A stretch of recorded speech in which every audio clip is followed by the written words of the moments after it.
The news keeps getting worse, the floods or the drought. There's a mass shooting weekly now, and it feels like a curse. In the song You're the Reason I Don't Want the World to End, the Wateryears tackled the topic of the anxiety and fear of raising a child in the world's current state. And while I don't have children, and this being one of the reasons, I also get anxiety seeing how the world turns out. But is it actually getting worse, or do we just have access to everything happening in the world at all times? Let's dive into it.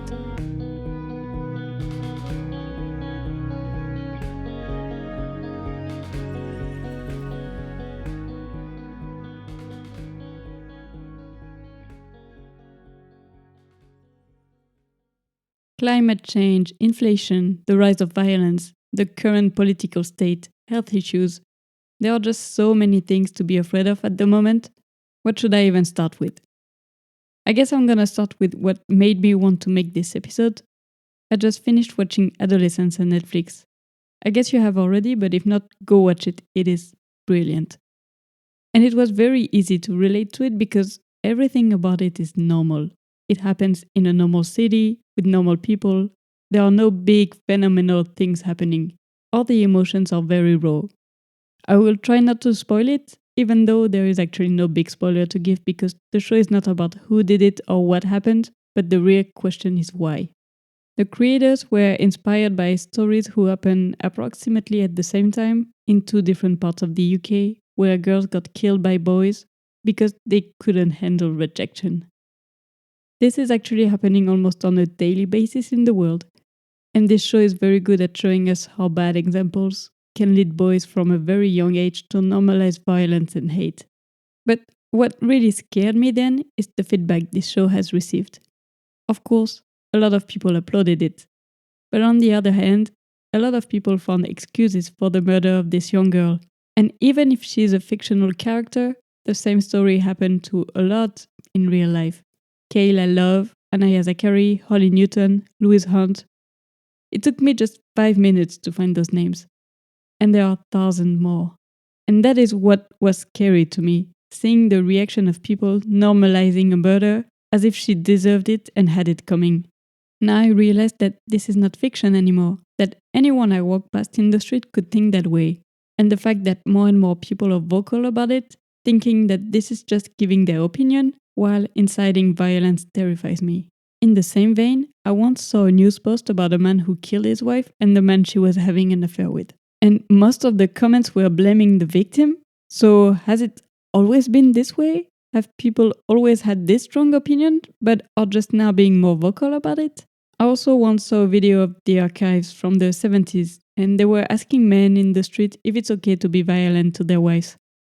And some, with no guilt at all, replied that sometimes they deserve at least a slap. I don't think we will get those types of answers now if we ask them directly face to face. However, I still feel like a lot of men feel that way. And even some women excuse this. From my impression, those people, they use feminism, but their own definition, not the actual who is about equity between men and women, and turn it to masculinism. They were scared of the feminist movement, and they are creating this one to scare us. Except that we are not scared of the same thing. Masculinists are scared that women will reject them, laugh at them, lead better life than them. Women are scared that they might get killed. We are on two different ends of the spectrum. And not all men, of course, because this is their argument. But every woman has lived one in their life, an event that made them scared about a man. Not so long ago, I was thinking that I was very lucky because I haven't experienced any bad encounters with a man. And it is sad to think that I am one of the lucky ones when it should be normal. But recently I thought about something that happened to me. I won't go into details, but he didn't touch me, he didn't say anything bad to me, but something else. And now I remember that I was walking my dog when this happened. And what if my dog was not there? I guess I will never know. I am still lucky to be on the very low side of the spectrum of bad interaction with men, but it's still on it. And coming back to this being one of the reasons I don't want children, what if I bring a girl to this world who will have to pay for the rise of masculinism? And what if I raise a boy, do my best to give him the best values, but he meets the wrong people, watches the wrong videos, follows the wrong example? Parents have a big role in it, and I am not sure I am ready to take it. And it's not like our governments will help with that. Almost on a daily basis, I hear about shady stories from someone in the French government. And of course, do I even need to talk about what is happening in the US?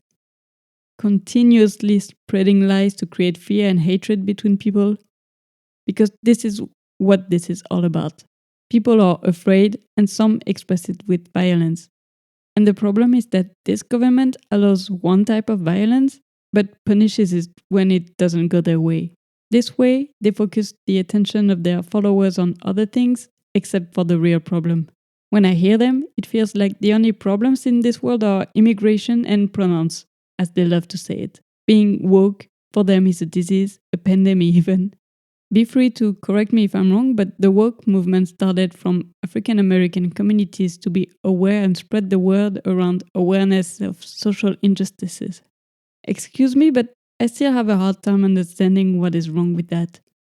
And yes, I am not African American, I am not part of a minority. Even though I am a woman, I am white, cis, born in France, I am pretty privileged.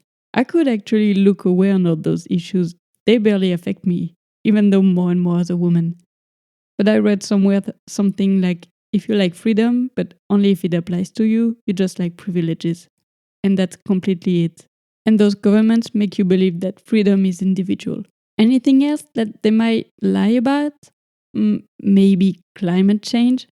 At this point, I don't know if they are really ignorant or if it just doesn't fit with their greed. But the result is the same. In the end, every year, we live the same thing, but it just keeps getting worse. As the Wonder Years sings in their song, the floods or the drought? Well, both. So one more reason for me to not bring a child into this world. A world where the elements just let us know that we are taking too much from this earth and that it makes us pay for it. And as individuals, we can all do things to change it, but let's face it, without the government and big industries changing anything, nothing real can happen. Well, yeah, it's true that we can do things. I have read recently that a regular flight between Madrid and Barcelona, I think, has been cancelled because people were not using it, using the train instead. And of course, our votes are also important. But it is so hard to not feel overwhelmed and still feel like our actions don't change anything. But still, sometimes I have some hope left in me. The last example I can think of was during the elections in Germany. A lot of us were very scared that the AfD, the far-right party, would win. And the leader party, the one who actually won, has also some ties to it. And in the end, they were first and second in the results, so still scary. But so many people went in the streets to protest against it. Any type of people, any age, any race, any gender, all with the same wish for everyone to have the same rights and to live their life decently without any fear. Just in Munich, on one day, there were around 250,000 people, and then the voting rate was the highest it's been in a long time.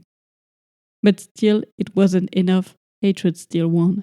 But really, I am trying to find some hope in there, because we are not alone feeling this, and we are also a lot of people who are afraid but won't turn that fear into anger and hate. Or actually, yes, there is anger, but we are using it as energy, not as fire. And you know how I say, I don't want kids because I am afraid to bring them into this world? But what if all those people have kids and raise them to their values and they follow it and becomes the next leaders? That is the other side of the coin, the one where you're not afraid. Maybe you will bring a kid to this world who will make a difference, who will not be participating in those hate movements, but who will try to stop them. And even not, who will just bring kindness and love into this world, because we also need it. And finally, I think that yes, this is a fact that there is a rise of violence, of climate catastrophe or health issues, because our governments don't want to prohibit or even regulate the use of cancerous substances. But also, we now have access to the news 24/7. We're just one scroll away to hear about something bad happening. And the more you look at it, interact with it, the more the algorithm will show it to you. I try to tell myself that it's not because we couldn't hear about it before that it wasn't happening. That now we just see an accumulation of it in a matter of minutes. But it is still hard to resonate and not be scared of all of this. And of course, I am not against people having kids. This is a dream for some people. Who would I be to judge them? And a lot of people will raise them to show love and empathy, and some of the kids who are born now will lead the world to a better state. But first of all, it has never been a dream of mine, and I am already barely trying to deal with my anxiety. I feel like I cannot protect a child from it. And also, I am not saying that my way of thinking is the best, that my political opinions are 100% perfect.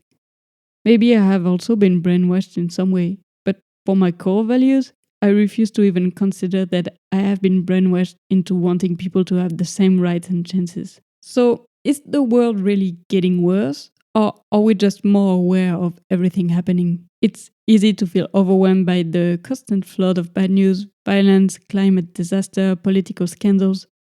And when fear takes over, we either shut down or we fight back. But the real question is, how do we channel that fear? Do we let it consume us, make us bitter, or push us toward hatred? Or do we use it as fuel to create change, even in small ways? And how is it for you? Are you hopeful or scared for the future? Has it impacted your desire to have a family? Do you see a world worth bringing children into, or does the uncertainty feel too heavy? And if we step back beyond the chaos, can we still find hope? And if we can, how do we hold on to it? That's it for today's episode. I hope you liked it, and if you did, please leave a review where you listen to it. You can also follow me on Instagram at IntoTheCavePod. I will talk to you again next week, and meanwhile, be kind to yourself. Bye!